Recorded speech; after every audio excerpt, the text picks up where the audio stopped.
আরামবাগ এলাকার বা হুগলি এলাকার হরিপালে একটি বিদ্যালয়ে পুজো করতে দেওয়া হয়নি, গ্রামবাসীরা পথ অবরোধ করেছেন সকাল থেকে হরিপালে। আর একটি জায়গার ছবি আমি দিয়েছি নদিয়া জেলার চাপড়া, যেখানে মুসলিম বহুল, সেখানে মা সরস্বতীর মাথা কেটে নিয়ে যাওয়া হয়েছে।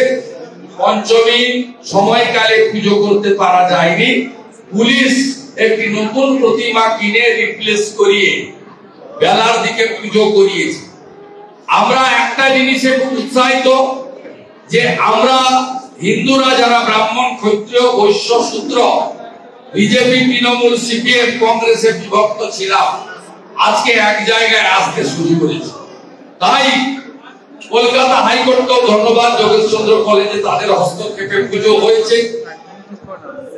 আমাদের নদিয়া জেলার নগর উপড়াতে গতকাল আমি পুষ্পাঞ্জলি দিয়েছিলাম গ্রামে। আজকে র্যাব পুলিশের উপস্থিতিতে দাসপাড়া প্রাথমিক বিদ্যালয়ে, যেখানে জিহাদি আলামিন মন্ডল পুজো করতে দেওয়া যাবে না বলেছিল, সেখানে পুজো হয়েছে। এবং আজকে নদিয়ার চাপড়াতেও থানা রশি বা আইসি নতুন প্রতিমা কিনে নিয়ে পৌঁছে দিতে বাধ্য হচ্ছেন। তার মানে হিন্দুদের জাগরণ ঘটছে, হিন্দুরা ঐক্যবদ্ধ হচ্ছে। রামকৃষ্ণ মঠ মিশন, ভারত সেবাশ্রম, ইসকন, ঠাকুর অনুকূল চন্দ্র, রামনারায়ণ রাম, নিগমানন্দ, আমরা যে লোকনাথ ব্রহ্মচারী নানাভাবে বিভক্ত ছিলাম আমাদের মত পথে, সেগুলো বজায় রেখে সনাতনী ঐক্য গড়ে উঠছে।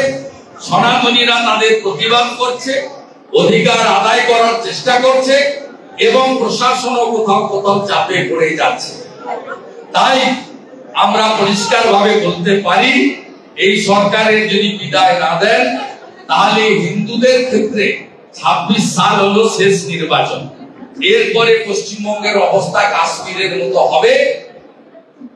জম্মু থেকে কিছু হিন্দু এমএলএ জিতবে যেমন যেতে, আর কাশ্মীরে বরাবরই প্রো মুসলিম বা মুসলিম লীগের মতো প্রো মুসলিম কোন পার্টি যারা অ্যাপিচমেন্ট পলিটিক্স করে, রেডিক্যাল ফোর্স, তারা সেখানে ক্ষমতা দখল করবে।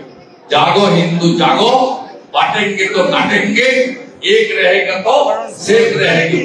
এই মন্ত্র বীজ মন্ত্রের মতো হিন্দুদের বাড়িতে বাড়িতে হৃদয়ে পৌঁছে দেওয়ার কাজ প্রত্যেকটা অরিজিনাল সনাতনীদের করতে হবে। আমাদের ভিডিও ভালো লাগলে লাইক এবং শেয়ার করুন। কমেন্ট সেকশনে গিয়ে জানান আপনাদের মতামত।